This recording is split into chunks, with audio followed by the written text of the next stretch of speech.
Elle a tout lu en littérature, tout ce qui pouvait se référer à la question de l'autisme. Cette patiente a 50 ans lorsqu'elle vient me voir et elle me fait part d'un parcours très très long d'analyse et de art-thérapie et de thérapie de toutes sortes. Quand elle vient me voir, elle est encore, et elle va continuer d'ailleurs, trois sortes d'art-thérapie. Donc c'est une femme que je vois une fois par semaine seulement. Elle est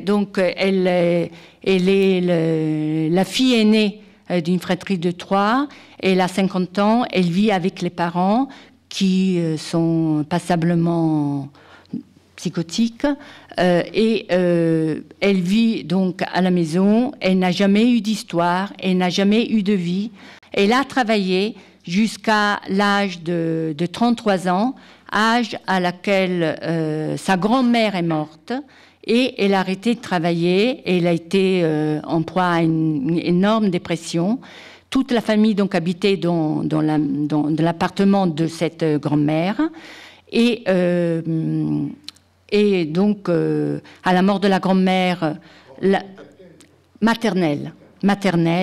Donc, à la mort de la grand-mère, comme elle dit, sa mère est devenue sa grand-mère, alors que jusqu'à là, elle était victime d'une mère extrêmement autoritaire et extrêmement violente.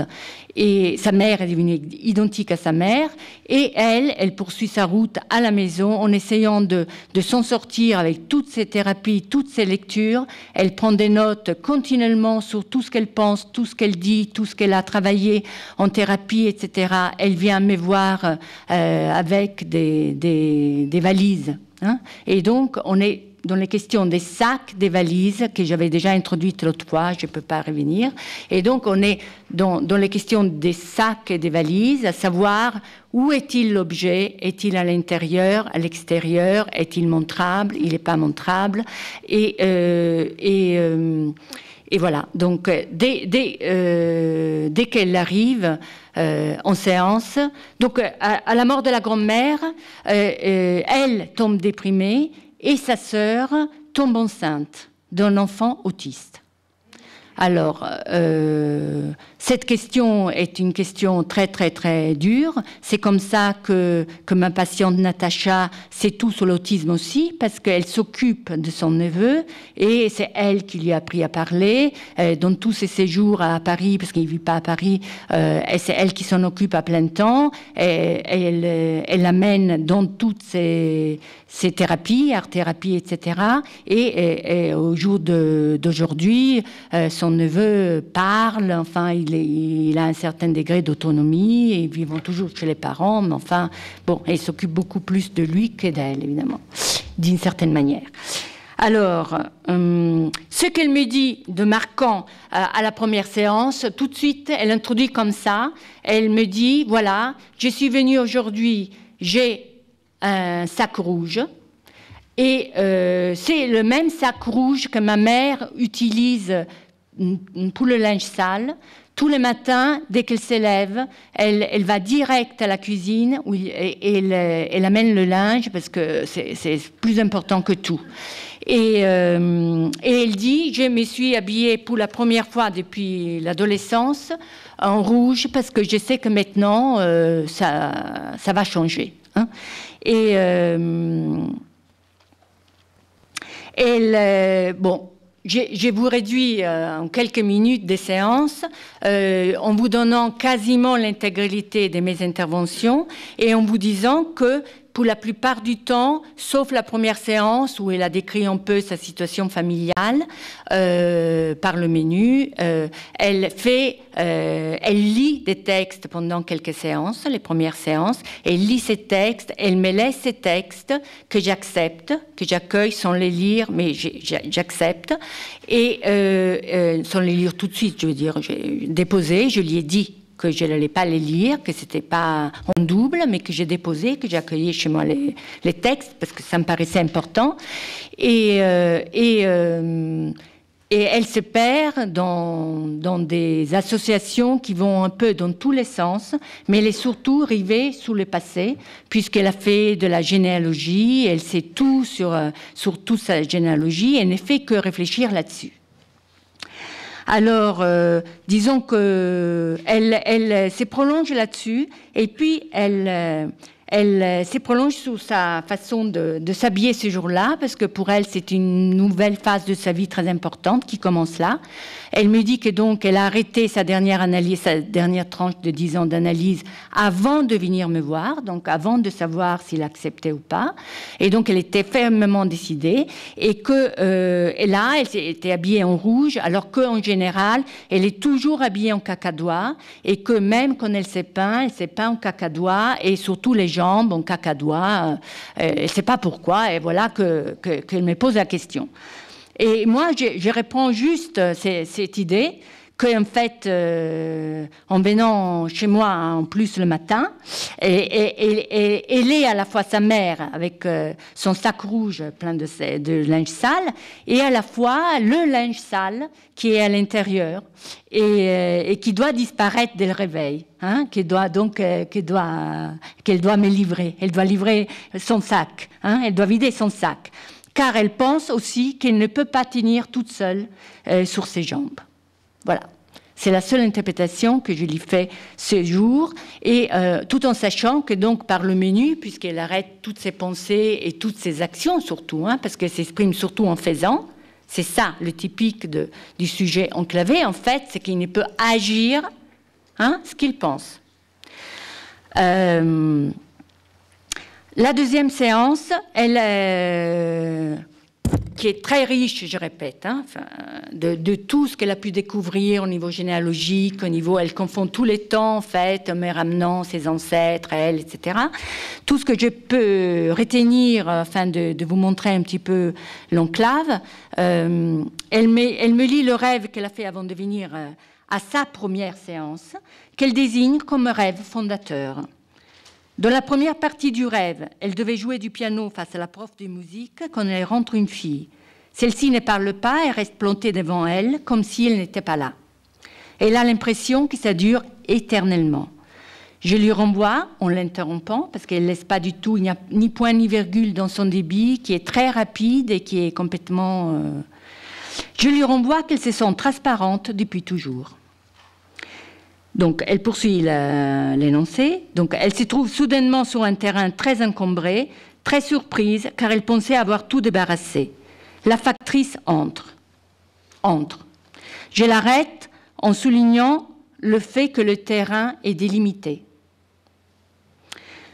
Elle répond que dans le rêve, il n'y avait pas de barrière et que la factrice ne savait pas que sa grand-mère, la propriétaire du terrain, était morte. Sa maman arrive. Elle dit, quand la factrice lui parle de mamie, maman a les larmes aux yeux. Surprise, elle s'est dit que sa mère n'a pas fait le deuil de sa propre mère. Elle sort, elle se perd dans les ruelles et met un temps infini à retrouver le terrain plein de détritus à ranger, en ayant même la conviction de ne plus pouvoir le retrouver.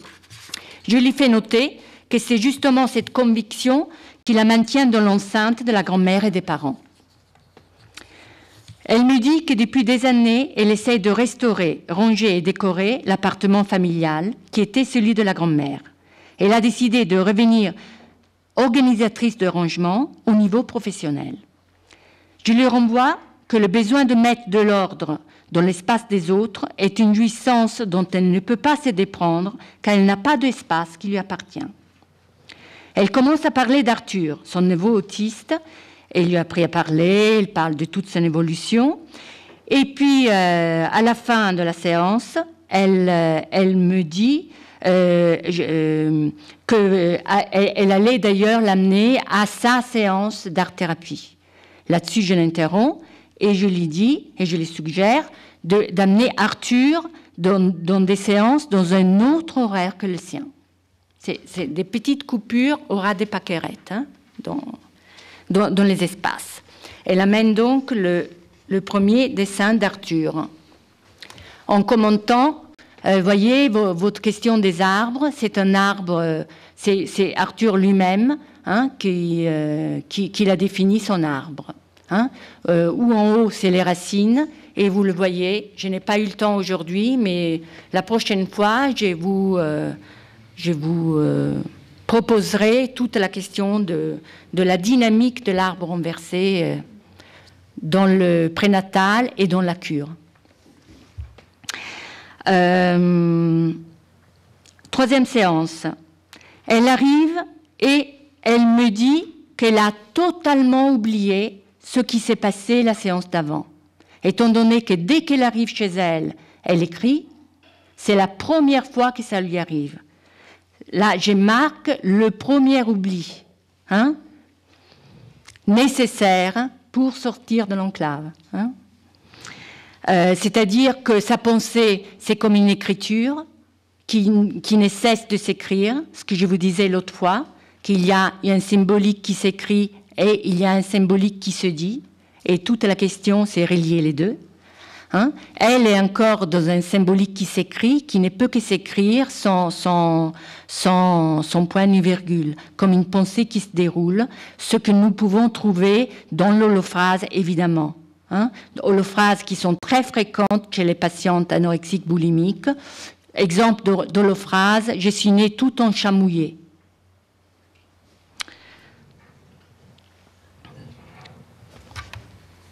Alors, elle est très frappée par cet oubli. Je me félicite avec elle et je lui dis que c'est sans doute très important, cet oubli est très important, car en effet, pendant cette séance, elle n'a parlé que d'Arthur et qu'elle marque ainsi avec son oubli, son absence durant toute la séance.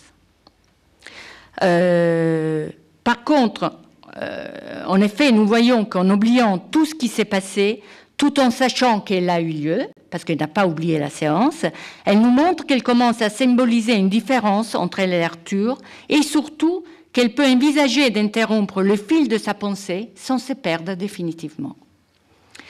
Elle lit sa séance avec l'art-thérapeute, et celle-là, je veux restituer deux paroles, parce que ça me paraît très intéressant, tout ce qu'elle essaie de développer, d'articuler à travers l'action, la création, pour que c'est créer un espace. Hein. Et elle a eu l'idée de marcher sous l'énorme feuille que l'art-thérapeute a mis par terre.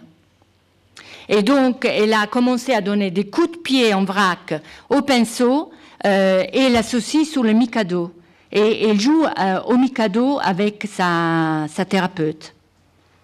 Elle décide, et c'est elle qui dit, je le souligne, elle décide plutôt que de montrer la représentation, de donner à voir l'acte créatif. Elle réalise d'un coup que ce n'est pas le résultat qui compte, mais le choix de pinceau, de la couleur, etc. Les pinceaux n'étant plus sous la feuille, elle a envie de garder la trace de ce qui a eu lieu. Elle choisit le rouge et le bleu en pensant à elle-même et à sa thérapeute et trace 2 points. « Je suis une synapse entre les deux », me dit-elle. Puis une colère l'agite, elle décide pour la première fois de l'exprimer en donnant un coup de pied pour déplacer les pinceaux contre leur gré. « Je décide de ne plus être seulement un relais », me dit-elle. Elle me dit qu'en sortant de séance, elle a pris l'habitude d'aller sous la tombe de famille au cimetière Montparnasse. Elle vient de réaliser qu'il y a de la place prévue seulement pour ses parents et plus de place pour les enfants. Le temps est arrêté, me dit-elle. Elle parle en continu de ses différents ateliers. Elle décrit les clashs avec sa mère, parce que la seule communication, c'est des clashs. Soit il n'y a pas d'échange, soit il y a des disputes, elle sort des insultes, elle est vraiment binaire. Et le dernier clash, c'est que sa mère l'engueulait parce qu'elle traînait dans les séjours, alors que le séjour était prévu pour la nièce. Donc, il fallait sortir du séjour. Alors, je remarque que l'absent occupe toute la place et la personne présente n'a jamais de place.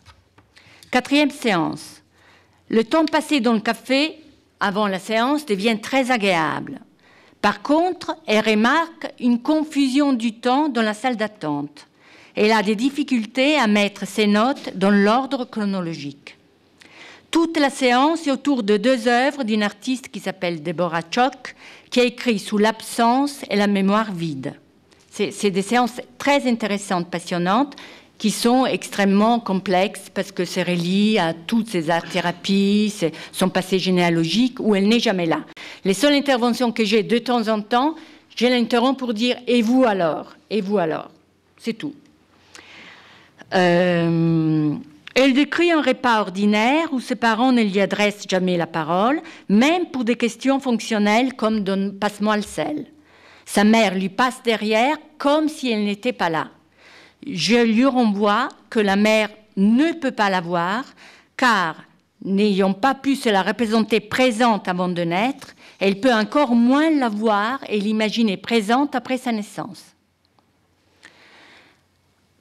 Après la séance, me dit-elle, donc la 5e séance, qu'immédiatement après, en sortant, elle a pensé « elle ne peut pas me voir » et elle a commencé à être très en colère « je ne peux pas la voir, je ne peux pas la sentir ». C'est pour la première fois qu'elle pouvait se reconnaître des pensées comme ça, parce qu'elle ne pouvait pas. Au café, la 5e séance, au café, voulant remettre de l'ordre dans ses notes, elle réalise qu'elle a un trou de mémoire sur la fin de la séance. Ça, c'est aussi la première fois. Et donc, elle part un peu en avance du café et elle commence à oser explorer, parce qu'à part pour ses art-thérapies et pour sa thérapie analytique, elle ne bouge pas de chez elle. Pour la première fois, elle explore les alentours et découvre une maison originale qu'elle a déjà connue. C'était son premier atelier de poterie. Alors, me dit-elle, c'est au moment où je prends conscience de l'oubli que je découvre l'autre côté des choses. Pour la première fois, elle n'a pas d'angoisse dans la salle d'attente. L'oubli ne m'empêche pas de revenir. Elle fait le lien avec le rêve fondateur. Elle associe sous le premier trou de mémoire, celui de la 2e séance. Cette fois-là, elle était totalement absente et cette fois-ci, elle est présente au début et pas à la fin. Ça lui rappelle la légende selon laquelle l'ange presse les lèvres du nouveau-né pour qu'il oublie ce qu'il a vécu avant la naissance. Ça s'appelle le creux de l'oubli, me dit-elle. Et elle amène l'œil de Caïn. Elle me donne son dessin, qui est un vieux dessin, qu'elle avait déjà fait, et donc qu'elle me présente ce jour-là, qu'elle voulait me montrer ce jour-là. C'est l'œil de Caïn. L'oubli est-il lié à un regard meurtrier? Voilà. Elle part sur cette question. 6e séance. Dans l'après-coup de la séance, elle a été envahie par un sentiment de faute. Durant la séance d'art-thérapie où elle a travaillé sa généalogie, elle retrouve l'existence d'une grande-tante d'origine juive du côté du grand-père paternel, d'origine allemande et nazie pendant la guerre. Elle écrit 4 mots en rouge: exclusion, enfermement, mort et lapsus calami, infanticide au lieu d'infantilisme. Elle s'interroge. Et toutes les questions, je vous rapporte toutes ces questions. De quel meurtre d'enfant s'agit? Pourquoi faut-il tout oublier à la naissance? S'agit-il d'oublier une faute originaire comparable à un meurtre? Quel est le lien entre l'oubli et l'impensé maternel? Est-ce lié à l'homme qui n'a pas voulu ou pu prendre sa place de mari et du coup de père de ses enfants? Son arrière-grand-père paternel, ses 2 grands-pères maternels et paternels, n'ont pas reconnu leur dernier fils. Et leur loi paternelle était « tu peux tromper ta femme du moment qu'il n'en sache rien ». Et tous les pères des 2 côtés ont divorcé et abandonné femmes et enfants et ils n'ont plus donné de nouvelles. Des 2 côtés. Elle amène 2 dessins anciens effectués durant une séance d'art-thérapie durant laquelle elle a dessiné une étoile jaune qu'elle portait durant le cours. J'ai dû vivre toute ma vie cachée, et les 2 dessins qui étaient liés à l'Allemagne, donc du côté paternel. Voilà. Alors, le dessin à votre droite, donc, lui fait penser à une momie bien ficelée dans ses bandelettes et lui rappelle la forme de la jarre de Tintin et le lotus bleu. Elle ne l'a pas formulé à l'époque, mais elle pense maintenant que ça a à voir avec un secret bien gardé. Le deuxième représente une femme de dos. Elle est agressée dans le dos, elle reçoit un coup de couteau, une morsure d'oiseau au bec pointu et l'étreinte d'une araignée. En voyant la chaîne du collier qui se termine par une plume, elle s'est dit maintenant, en le regardant, que ça pourrait bien être un buste, même si quand elle l'a dessiné, c'était bien un dos à cause de la nuque. Je lui renvoie que maintenant, elle arrive à voir l'arrière et le devant. Je rajoute que l'oiseau ressemble à un corbeau. Elle associe sous les lettres anonymes du corbeau qui ont provoqué le divorce des grands-parents paternels en informant la grand-mère des tromperies du mari. Elle pointe le fait que dans la lignée paternelle, depuis des générations, il y a une confusion entre père, mari et fils. 7e séance. Dans l'après-coup, en danse-thérapie, elle se sent rééquilibrée de deux côtés. Mais à un moment donné, elle est prise d'angoisse car elle sent pour la première fois que son ventre est vide. Son incertitude entre devant et derrière durant la séance de thérapie avec moi l'a beaucoup troublée. Elle remarque que dans la salle d'attente, elle ne comprenait plus rien dans ses notes et a été obligée de numéroter les pages. C'est le même qui me dit... Deuxième rêve. Un jeune garçon est en haut du toboggan. À l'arrivée, il y a de l'eau. Pour l'aider, elle lui donne son sac. Puis lorsqu'elle est en train de l'enfermer dans son sac, une femme arrive et a une idée. Elle lui donne un sac de toiles crues. Soudain, elle comprend qu'il s'agit d'un sac de garçon et s'exclame « Arthur, c'est Arthur et moi, c'est moi ». Dans le rêve. Hein. Elle amène le deuxième sac. Ce jour-là. Enfin, je n'ai pas commenté, mais vous avez vu que dans le sac rouge, il y avait une énorme poche centrale. Et dans ce sac, il y a deux poches bien séparées dans chaque moitié du sac. Hein, et que ce sac, contrairement au sac rouge, il est fermé.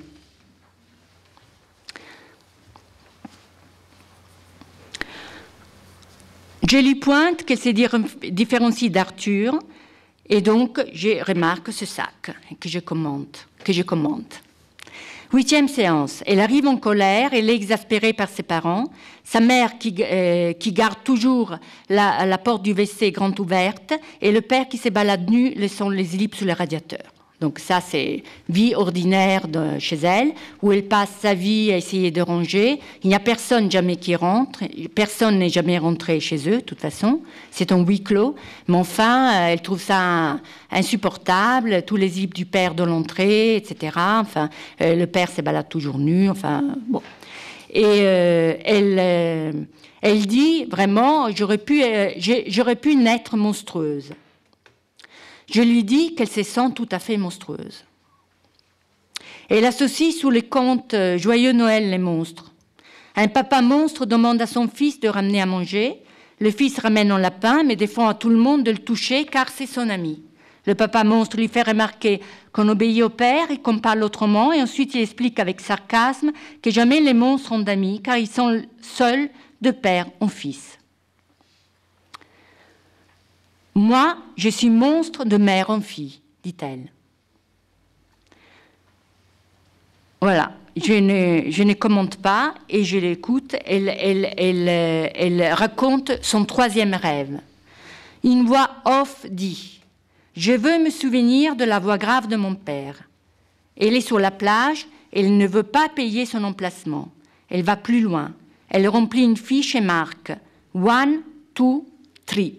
Elle dit bien tri. Elle réalise alors ce qu'elle vient d'écrire dans le rêve. Elle s'angoisse car maintenant elle peut être identifiée alors qu'il ne faut pas laisser de traces. Je lui pointe à la fois l'apparition d'un père qui la sépare de sa mère et son désir de rester cachée et transparente par terreur de disparaître pour de bon. Je note également que pour la première fois, elle n'a pas eu besoin d'amener ses notes et qu'elle a un nouveau sac.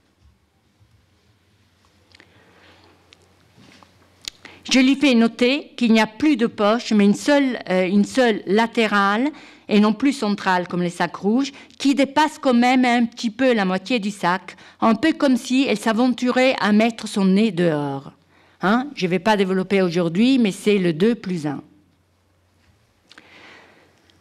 Et répond en effet qu'en sortant de la séance précédente, elle a eu un besoin urgent de retourner vraiment une Ursucht, un besoin urgent, compulsif, de retourner de la même boutique pour s'acheter le sac déjà repéré et un petit miroir.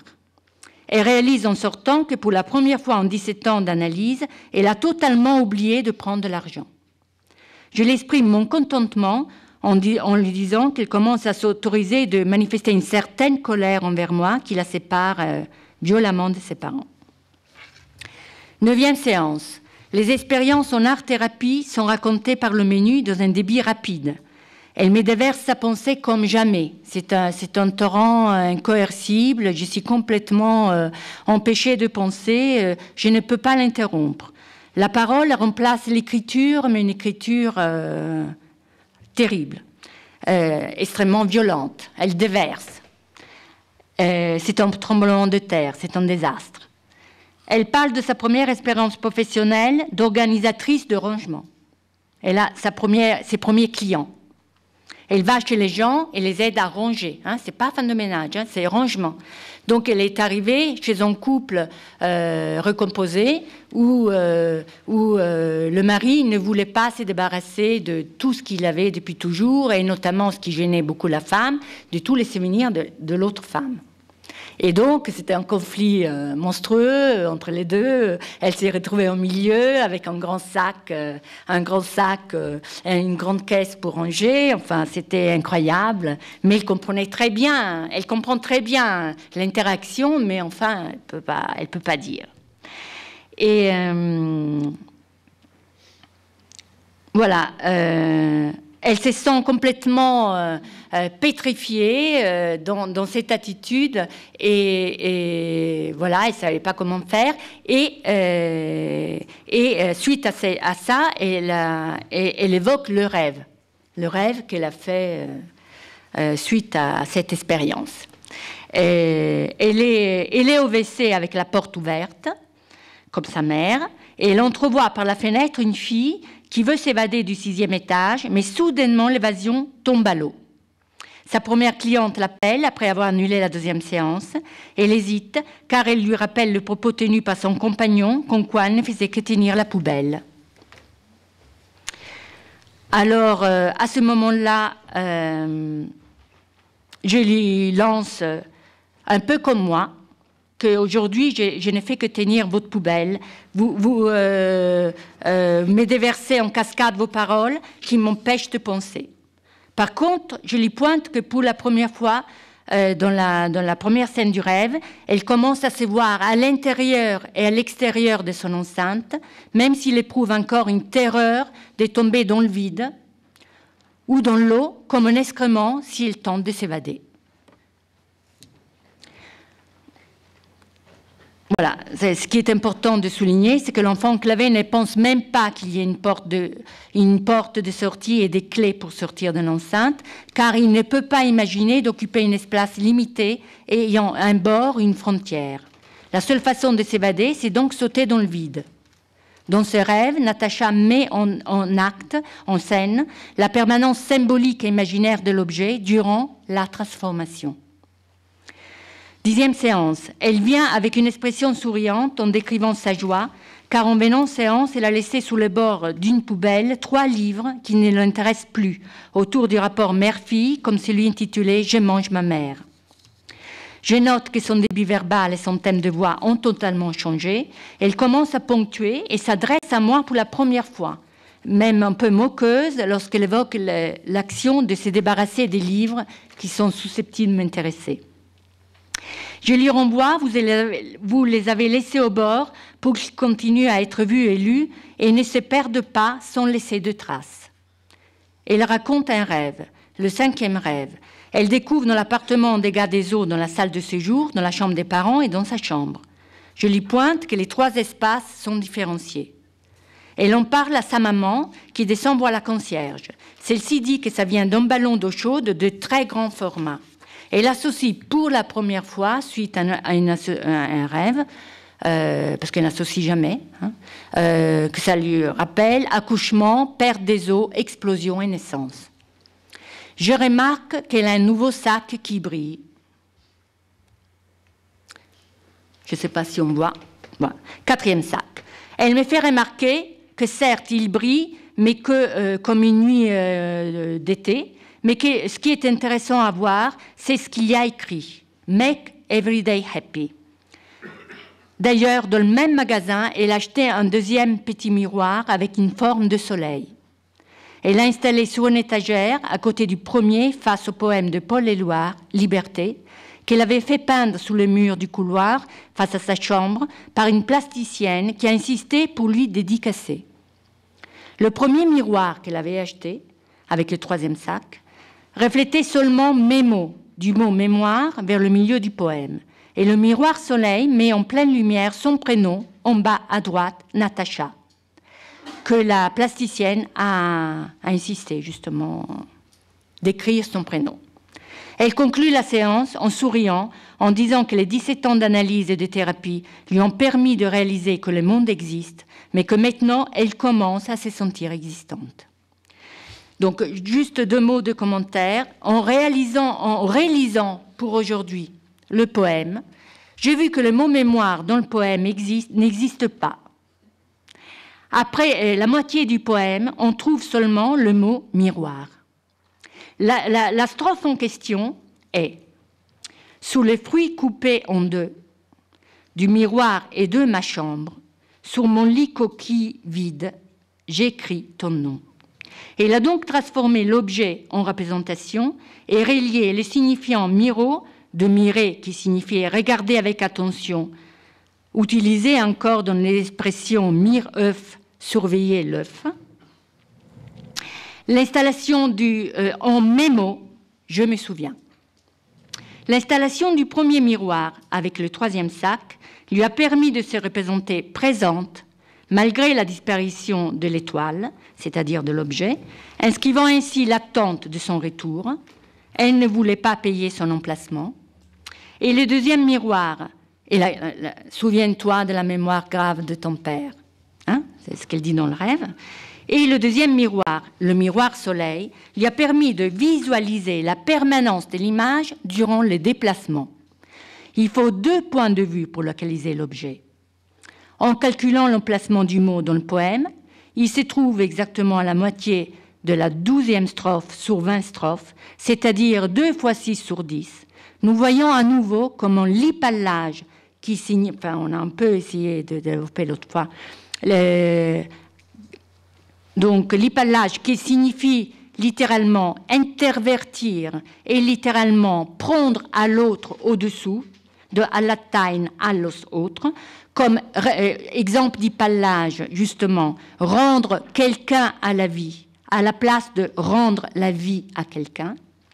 Et la parallaxe interviennent dans la structuration symbolique imaginaire de la métaphore paternelle. La parallaxe est l'incidence du changement de position de l'observateur sous l'observation d'un objet. En astronomie, c'est l'angle mesuré par le déplacement apparent d'une étoile sous les fonds du ciel, vu de la Terre et à 6 mois d'intervalle. Voilà. Maintenant, pour conclure, la parole au poète. Sur mes cahiers d'écolier, sur mon pupitre et les arbres, sur le sable, sur la neige, j'écris ton nom. Sur les pages lues, sur toutes les pages blanches, pierre, sang, papier ou cendre, j'écris ton nom. Sur les images dorées, sur les armes des guerriers, sur la couronne des rois, j'écris ton nom. Sur la jungle et le désert, sur les nids, sur les genêts, sur l'écho de mon enfance, j'écris ton nom. Sur tous mes chiffons d'azur, sur l'étang, soleil moisi, sur le lac, lune vivante, j'écris ton nom. Sur les champs, sur l'horizon, sur les ailes des oiseaux et sur le moulin des ombres, j'écris ton nom. Sur chaque bouffée d'aurore, sur la mer, sur les bateaux, sur la montagne démente, j'écris ton nom. Sur la mousse des nuages, sur les sueurs de l'orage, sur la pluie épaisse et fade, j'écris ton nom. Sur les formes scintillantes, sur les cloches des couleurs, sur la vérité physique, j'écris ton nom. Sur les sentiers éveillés, sur les routes déployées, sur les places qui débordent, j'écris ton nom. Sur la lampe qui s'allume, sur la lampe qui s'éteint, sur mes raisons réunies, j'écris ton nom. Sur le fruit coupé en deux, du miroir et de ma chambre, sur mon lit coquille vide, j'écris ton nom. Sur mon chien gourmand et tendre, sur ses oreilles dressées, sur sa patte maladroite, j'écris ton nom. Sur le tremplin de ma porte, sur les objets familiers, sur le flot du feu béni, j'écris ton nom. Sur toute chair accordée, sur le front de mes amis, sur chaque main qui se tend, j'écris ton nom. Sur la vitre des surprises, sur les lèvres attendries, bien au-dessus du silence, j'écris ton nom. Sur mes refuges détruits, sur mes phares écroulés, sur les murs de mon ennui, j'écris ton nom. Sur l'absence sans désir, sur la solitude nue, sur les marches de la mort, j'écris ton nom. Sur la santé revenue, sur le risque disparu, sur l'espoir sans souvenir, j'écris ton nom. Et par le pouvoir d'un mot, je recommence ma vie. Je suis né pour te connaître, pour te nommer. Merci. Maintenant, la parole à vous.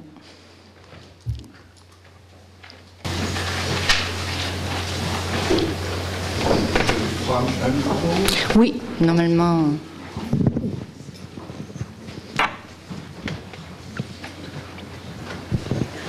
Oui, dans le travail de désenclavement, il y a un détachement, une séparation qui est nécessaire et qui s'opère par la parole. Dans la Genèse, c'est ce qu'on voit. On passe du chaos à autre chose par la parole. Dans la mythologie grecque, le temps qui suit le chaos, c'est celui où apparaît Gaïa. Gaïa, c'est-à-dire la terre sur laquelle on peut s'appuyer et d'où viennent la nourriture qui permettent aux êtres vivants de vivre. Mais sous Gaïa, il y a encore du chaos, notamment aux enfers. Alors, dans les dessins d'arbres renversés que tu nous as montrés, ce que l'on voit, c'est en effet un arbre renversé. Mais on voit aussi autre chose. On voit des racines. On voit des racines en haut, des racines qui sont mises à nu, qui sont mises sous la lumière, sous le regard. Bon. Il y a, dans certains cas, du travail de désenclavement, du travail psychanalytique tel que tu le fais, un passage nécessaire par cette transgression qui consiste à mettre en lumière ce qui doit, pour pouvoir vivre, rester dans l'ombre. Nous nous souvenons tous de cet effroi qui nous a saisis. Je crois que c'était en 1980, au moment de la tempête, quand on a vu apparaître sous le regard les racines de ces arbres qui avaient été renversés par la tempête.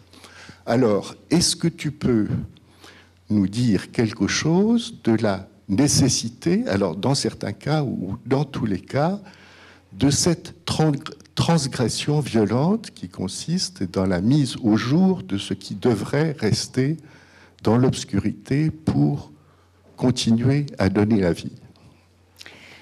Disons que j'ai fait appel là au refoulement originaire.